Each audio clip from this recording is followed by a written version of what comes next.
Hello guys, welcome back to another video made by me. Last time we basically did what if Naruto was adopted by Kakashi. I'm testing new what ifs this week, so I probably won't be doing some of your favorite what ifs. Let's continue. Today we'll be doing what if Naruto went rogue, part 1 I guess, since I can't say part 7. So as you all know, Naruto was very close to going rogue. Well, he wasn't. He was very close to going rogue when he was young in the actual Naruto anime. Well, after he became a Genin, all doubts of that perished. But let's say that his mental will snapped before he turned to a Genin, I guess. So through the influence of Kurama, which was sealed into him, the Kurama is the nine-tails demon fox that the fourth Hokage, no Naruto's father, but no one knows, has sealed Kurama into Naruto. Kurama is the nine-tailed beast, and it's the strongest tailed beast in the world. Probably the strongest creature ever known, excluding humans, and the Otsutsuki, I guess. So right before Naruto basically loses his mental will before he becomes a Genin and becomes cold-blooded to everyone around him. But Hinata still has her crush on Naruto, I guess. So during some missions, so after the Sasuke retrieval arc, Naruto gets shamed on and blamed for the failure of the mission, even though he was the one that was closest to achieving it. Naruto at this point lost everything. His best friend Sasuke, his family, which was never there for him. Well, he didn't have a family in the first place. No friends, and his teammates didn't even talk to him unless absolutely needed. His teacher ignored him and only trained his best friend, who now had betrayed him. This is where Naruto basically leaves the village in the middle of the night. So the third Hokage was never nice to Naruto in this what if. He only gave Naruto like a tiny allowance, and that's it. He didn't even let every time he walked by and saw the villagers beating Naruto into a pulp, he ignored it.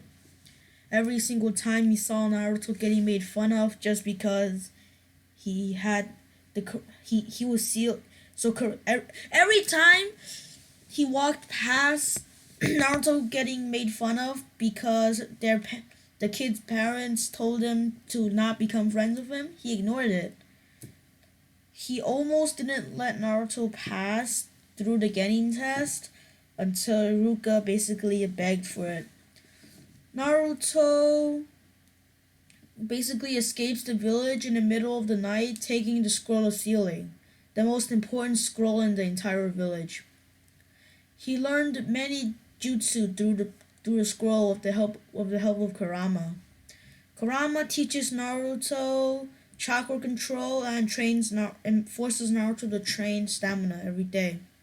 At first, after Naruto escaped, he was on the brink of death day after day. He thought that hunting would be easy, but seems like it wasn't. He chased around for animals or food day after day, but nothing worked. He hasn't eaten anything for days, and the cup ramen that he brought, the instant ramen cups that he brought were practically useless since he didn't have any boiled water.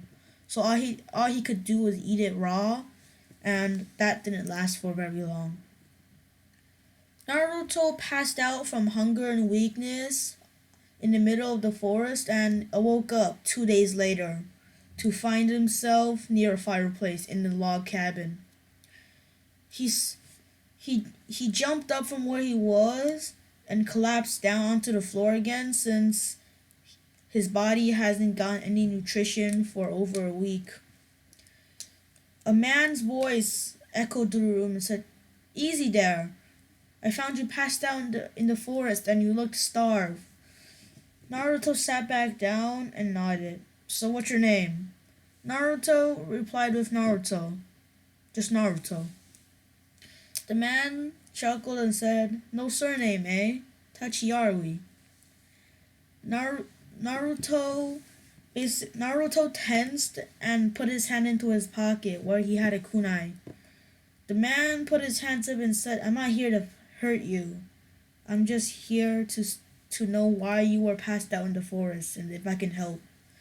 Naruto explained how he escaped the village, got beat up and made fun of, and he also explained the part that but he also explained the part that he escaped the village, and he also explained that he was starving and couldn't hunt the animals because he didn't know how to.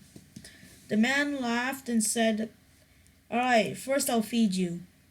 Naruto saw a boiling hot steamy bowl of ramen on a table in a different room and said, "How'd you know it was my favorite food?"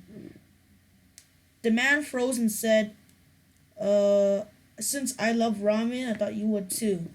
Naruto yelled out in happiness and said, "What do you mean I love What do you mean I like ramen? I love it."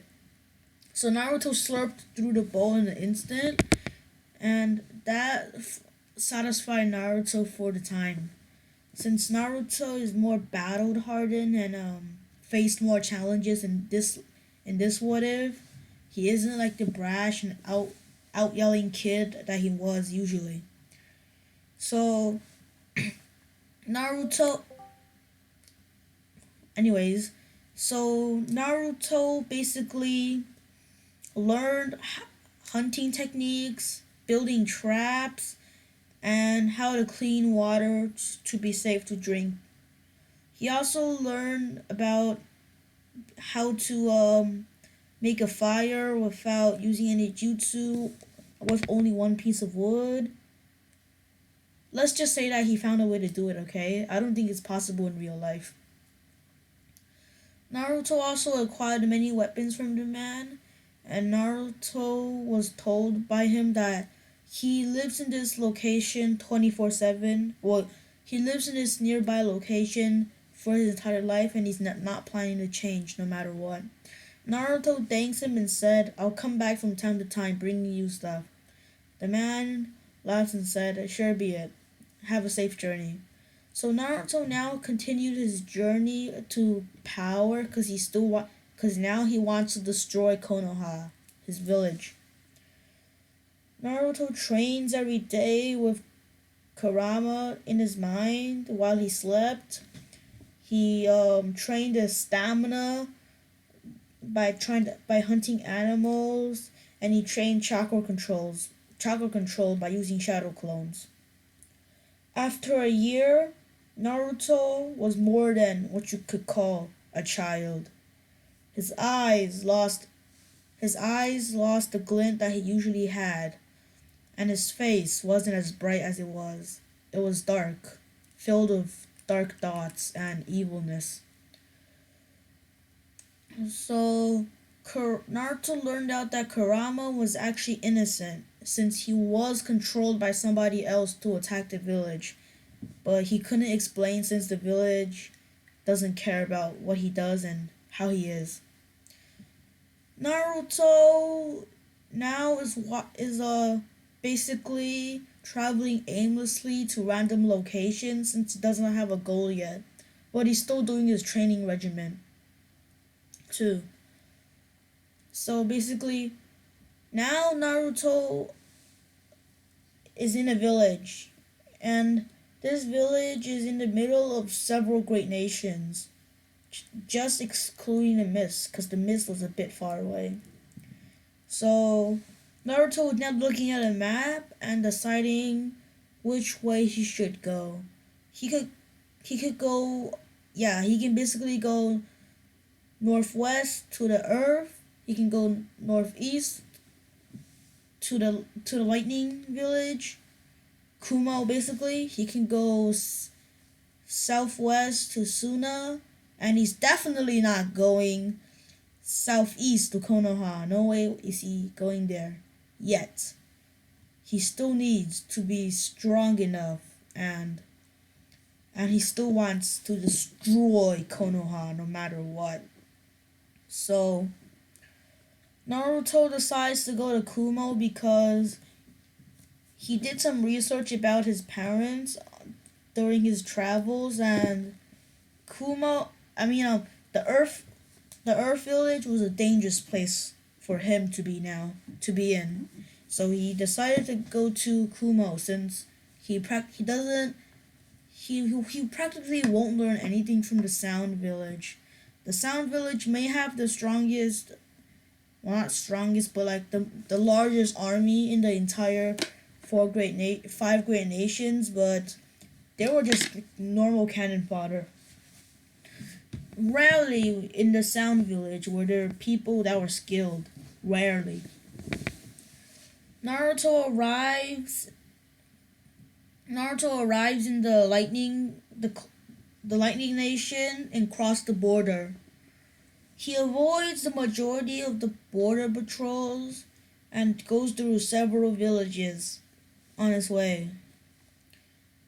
So basically, Naruto doesn't have any. So Naruto doesn't know where he is, but Naruto could sustain since he's a seasoned hunter now, and he doesn't hunt for money. He hunts for just to eat. Naruto finds the Lightning Village within a month of aimlessly traveling around the Lightning Country. So Naruto hasn't been eating for another week, but he doesn't seem starved because he does eat a lot, and his most of his energy is stored in his body. Thanks to Kurama, Naruto could store chakra into Kurama, and Kurama could give Naruto chakra to replenish Naruto's energy. Naruto arrived in the Cloud Village, and right before the gates, he collapsed. So he collapsed on the floor for a good 10 minutes because it was still shift. It was still the guard shift change. So the shift change. A new set of guards came up to the. So basically, he came up to the entrance to the village and found Naruto laying there, seemingly dead. The guard came up and poked Naruto with a stick, and Naruto didn't respond. So Naruto was picked up by one of the Kumo ninja, so basically like Cloud Ninja, and he checked for his heartbeat.